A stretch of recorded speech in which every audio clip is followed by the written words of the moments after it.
Hi guys! Welcome to our vlog. Finally, sa tinagal-tagal nga ng panahon ay ngayon lang ulit kami nakapag-video. Ayan nga, masipag naman ako ngayon kaya pagbigyan nyo na kami. Malapit na naman matapos ang summer at 2 weeks na lang or more than 2 weeks na lang ipapasukan na. Kaya ito sinulit namin yung araw para naman may time na mag-bonding kami family. First time na pumunta dito yung anak ko ngayon, malaki na siya. Pinupuntahan naman namin kasi itong farm na to pero hindi siya mismo sa playground area. Doon kami mismo sa may apple picking at saka strawberry picking. Pero ngayon nakataon naman na pinuntahan namin yung playground area. Kahit tuwang-tuwa naman siya. Ang laki talaga ng pinagbago na ng Domnis Farm simula nung first time kong pumunta dito like 6 or 7 years ago. Kasama yung mga alaga ko, dinadrop off lang ako ng aking mga amo tapos iiwan na lang kami basta dito tapos babalikan kami after lunch. Yun nga, pero ang dami na talagang mga changes. Like halimbawa yung mga playgrounds, mga activities na pwedeng pagkabalahan ng mga bata. Ang dami talaga. Sulit na sulit yung bayad mo. Kasi open sila from morning like 9 hanggang 5 p.m. Maghapon na yon. So pwede kang lumabas, pwede ka nang ulit pumasok. Pero yung entrance fee is nasa ano lang siya ata, nasa 16 or $19. Hindi ko kasi nakita talaga yung presyong eksaktong presyo niya kasi yung mister ko yung nag-online. Pag bibili ka kasi ng ticket, online ka magre-register.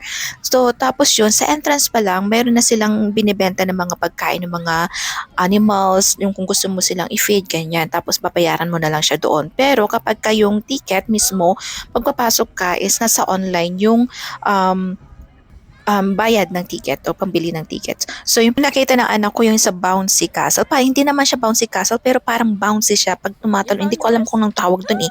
Basta pag tumatalon ka napaka-bouncy niya. Nagtagal talaga siya dun kasi nag-enjoy siya. Alam mo naman yung anak ko, sobra siyang hyper pagdating sa mga jumping like that. So yun. Tapos sunod namin pinuntahan yung pedal cart. Kailangan ano lang siya, 3 rounds ka lang dapat na mag-rounds or mag-cycle ng ganyan. Kasi mahabang pila tsaka marami din mga bata na maglalaro. Pero good for me, good for us.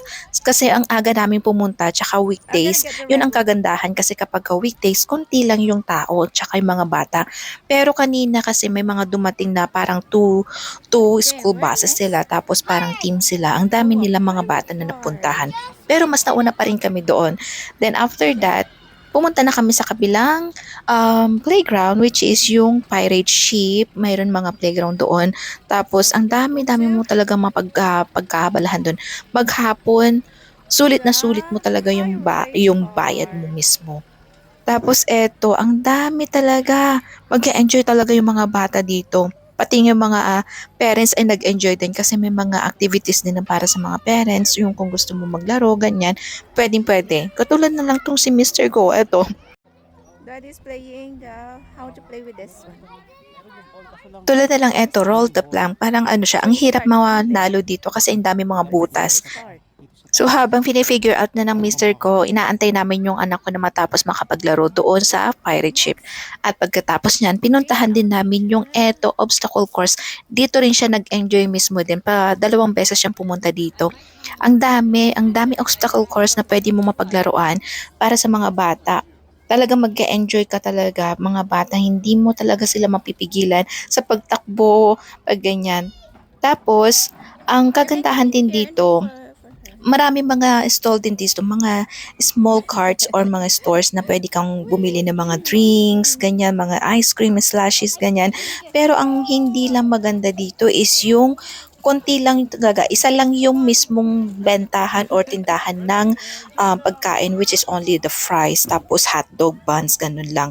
So kung pumunta kayo dito, kung pupunta kayo, balak yung pumunta, magbaon kayo for sure. Kasi nga, wala kang mabibilhan talaga dito. Mga fries lang, tapos hindi pa, mga burger, hindi pa healthy. So, mas mabuti na magbaon na lang mismo. Ito nga yung anak ko, nakakilala naman siya ng bagong ganyang kalaro. Kumbaga, napaka-friendly kasi siya. Parang, alam mo yung pinupuntahan siya ng mga bata na nakikipaglaro sa kanya. Kaya tuwang-tuwa din naman kami kasi syempre parang siya yung pinakamatanda.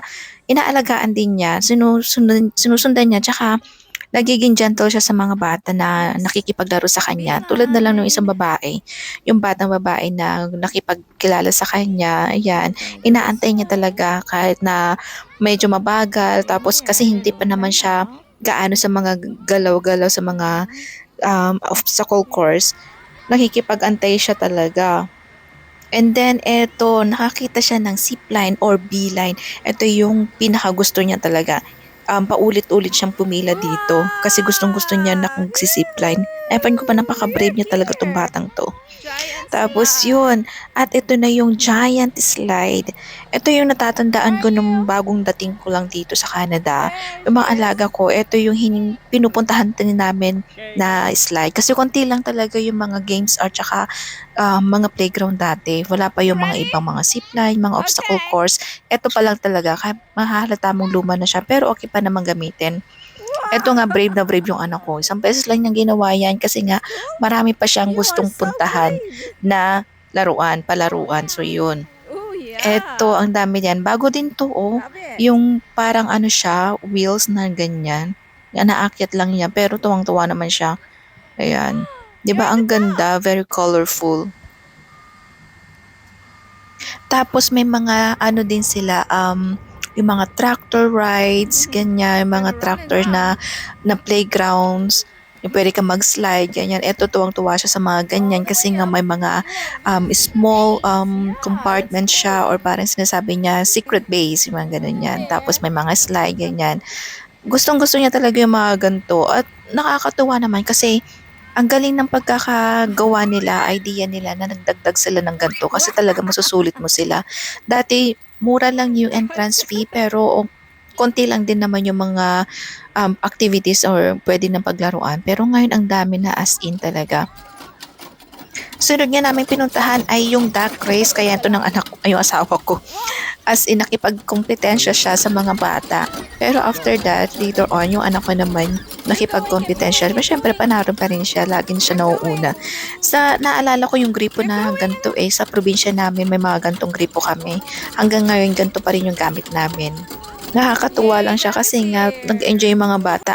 Parang first time nilang gumawa ng ganyan or maglaro ng ganun na gripo. Natutuwa talaga siya. Tapos eto, yung It's bumpy. pinakaayaw niya kasi bumpy What? daw siya, bumpy na slide. Pero okay naman, nag-enjoy naman siya kasi ito yung pinuntahan niya, yung magdadrive siya. That is so Ang cool. galing nga ng ginawa nila, parang totoo Yeah. talaga siya. Pero hindi siya umaandar. Pero yung mga, ano ba tawag doon, steering wheels niya, tsaka mga ano, is totoo. You're driving Yun a lang, hindi lang talaga siya umaandar. you're driving a tractor. Ginawa lang talaga nilang slide. Parang siguro pinaglumaan na to, tapos ginawa na lang slide, ganyan, Here palaruan. we are So inside dati the wala siyang mall. ganito pero ngayon meron na. Then after that, syempre hindi yan nawawala Wow, there's a ang mga animals cow. kaya nga Look at tinawag niya siya ng that. Tony's Farm kasi nga may mga animals siya. Tuwang-tuwa yung anak ko kasi first time niya Nice makakita ng goat chickens. at yung mga turkeys, tapos mga chicken, tapos Nice may cow, then chickens. alpaca, tapos mga sheep, ganyan. Ooh. Tuwang-tuwa yung mga bata. Dito pwede kang magpakain ng mga animals, pero yung pagpapakain mo is nasa unahan entrance, bibilhin mo siya. Depende kung gaano kalaki at kung gaano karami. Yan, pero below ano siya, ay minimum siya na $2. Yan, pagpakain. Ganyan. Pero yung anak ko Much. ayaw niyang i-touch Sabi niya ganyan, I'm And scared. Ganun siya. no. Pero natutuwa naman siya nung makita niya yung mga animals na sheep, ganyan. So, nakakatuwa. Ang dami rin mga bata. Pero ang nakakatuwa dito, nag-enjoy ako, yung ano, ano ba tawag doon? Yung baka, yung cow. Kasi pag magpapapicture ka, parang lumalapit siya at na talagang nakikita niya na parang gusto niya magpa-picture din. Nakatitig siya sa camera. Yung anak ko na nga mismo yung nagsasabi niya, okay, I'm done, tapos na, let's go to the next. Gumagano na siya. Kasi nga, sinusundan lang na din namin siya kung gaano siya magtagal, ganyan. Eto na yung bako na sinasabi ko sa inyo, nakakatuwa siya. Talagang Take a peek. pagpupuntahan kami mga tao doon, pumupunta rin siya tapos inaano niya yung ano, hindi ko alam kung nag-aantay siya ng pagkain or gusto niya talaga magpa-picture.